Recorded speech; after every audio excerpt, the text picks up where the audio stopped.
Hey you all, so let's just talk. Let's just do a little talky talk. I want to know, how are my students doing who are just starting their nursing programs, or maybe you're doing your prereqs. I want to know, child, because I'm so glad I'm not in school. I'm sorry. I know y'all doing y'all thing. I'm glad I'm done with it. I'm done with it. I don't think I'm gonna go back to get my bachelor's degree. I don't really see myself. Yeah, I don't see myself doing it. I want to know how the nurse is doing that's deciding not to go back to school. Like, are we done? Are we done?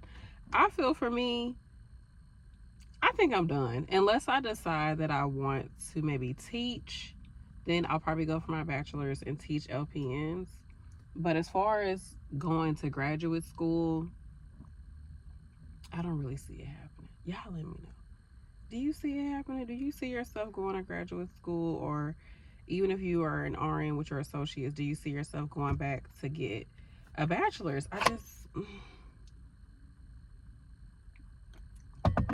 It's still hot. Oh my gosh, I just walked through the mall for like 30 minutes and this tea is still hot. I guess that's a good thing. So, part of me was really thinking I'll go and become a nurse anesthetist. With that, I would need to get some ICU experience. I would say like maybe 2 to 3 years of ICU experience.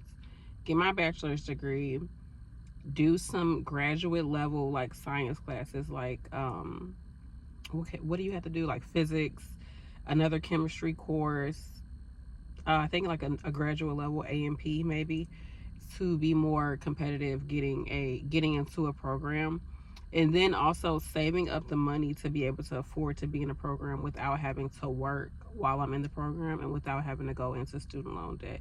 So all those things would need to happen in order for me to be able to become a nurse anesthetist, if that's what I want to do, which honestly, like 2 years ago, I was really considering it. I think for me, being where I'm at, like at my job, I actually like my job. I do have some stress here and there. I do have some anxiety, like going into work sometimes, just like because now I have to be in work mode, and I have a good amount of time off from work. Like I get at least 5 days off, sometimes 4 days off before I have to go back to work. So having all that time to myself and to do the things that I want to do, and then getting back into work mode, sometimes it can be a little stressful. But once I'm there, and everything works out the way it needs to work out. So I feel good where I'm at, and I think it's because I've been there for forever. Like I've been a nurse for over 10 years.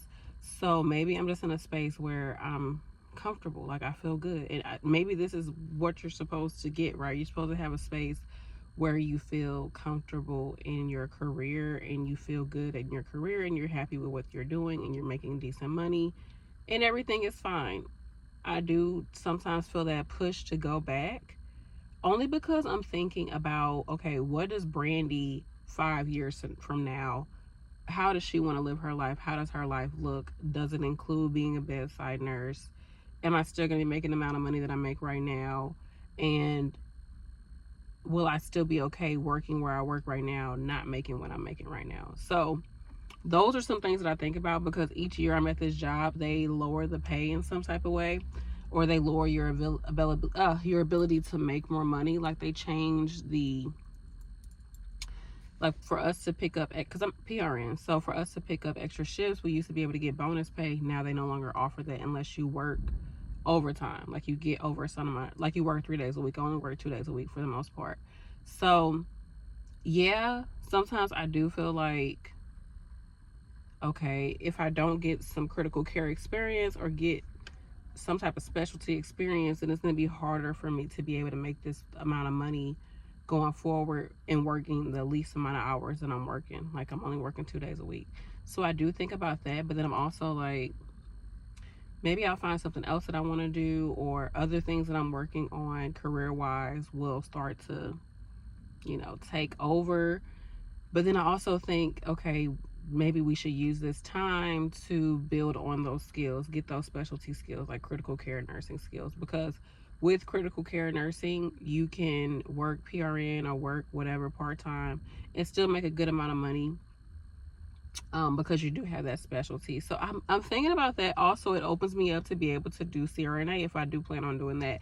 So I'm not sure, you all. I want to know, what are we doing? Like, what have you been thinking about? Do you plan on going back to school? Is this foundation too orange? Or am I just, my hands just light skin? I can't tell. I think I need to, because it's the winter, so I'm thinking I'm a little bit more pale than I think I am. I might need to get a little bit less orangey. Y'all tell me. Anyway, so do this before he told me my skin look good. So I'm gonna go by what he say. I'm gonna go by what he say, child. Because if the Queens is telling you you good, you good. You good. Do me a favor, you all. If you enjoy these videos, make sure you like, you comment something down below, share it with somebody else who might find it helpful, and go ahead and subscribe so you can get more videos from your fave nurse B. Home. I think maybe because for most of my career as a nurse, and while I was in school, I was so much like, I'm gonna go all the way to the top. I'm gonna keep on going. I'm not gonna stop. I'm gonna do everything I gotta do. And now I'm like, girl, everything good. I'm okay. I'm making my YouTube content. I have my other YouTube channel. There's other things in the works in my career and in my life. So I'm just like, I'm okay. But then I also think, will I be okay later? And then later on, am I going to be regretting that I didn't use this time to build more skills? And also, you all, I really love IVs. Like, I love to do IVs. It's number one. It makes my day if I got to do an IV. It makes my freaking night at work. So I was thinking also maybe becoming a vascular access nurse. Like, see, look, I will stab you, okay? Become a vascular access nurse might be something that I could consider and do, like, or even having that skill, like really working on that skill on the side. I can be a, what do you call it? Basically an IV nurse, like just be on call on the weekends or something like that. Or in the evenings, be on call to go places and just do an IV real quick. Because I remember when I worked in nursing homes, they had it where, because a lot of, at least when I was working in nursing homes, we didn't really have the skill of doing IVs like that. So anytime we needed an IV, especially if we were super busy, just call the IV nurse and have them come put it in. Because, like, who has time to have to deal with this? Especially with elderly patients, sometimes it's harder to get a stick on them. Honestly, I find them to be some of the easier people to get sticks on. But really, I've been really working on my skills, and I've been doing pretty good. Even with heavier patients, like, I've been able to get IVs on, like, at least one heavier patient that I had. Because, you know, sometimes when they have more fat on them, I'm just saying adipose tissue, whatever you want to say, but you know, when you got more fluff on you, it's a little harder to get an IV. But I was able to get it, honey. And then once I got it, it took somebody like seven people. She said it took 7 people to try to get an IV on her, and they finally got one. So I was like, ooh, I got one on the first stick, honey. And I had somebody watching me do it. You know, you got somebody on the back of you watching you do it. But I got it done. I was happy about that.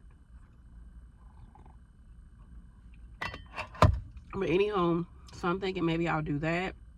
But then I think right now, do I want to take a pay cut? Because for me to get some experience doing IVs and becoming like a vascular access nurse, I might have to get a pay cut. And it's just like, am I open to that?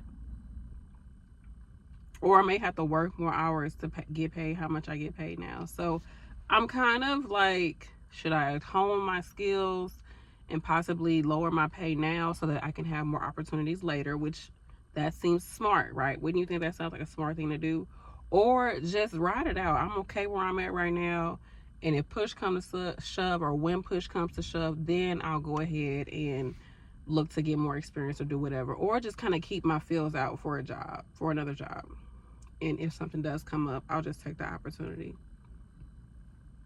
What y'all think? What are y'all doing? I really want to know, because I'm very grateful that I'm in a space where I enjoy my job. I'm not miserable, and I enjoy doing what I do. So that makes me very, very happy and blessed.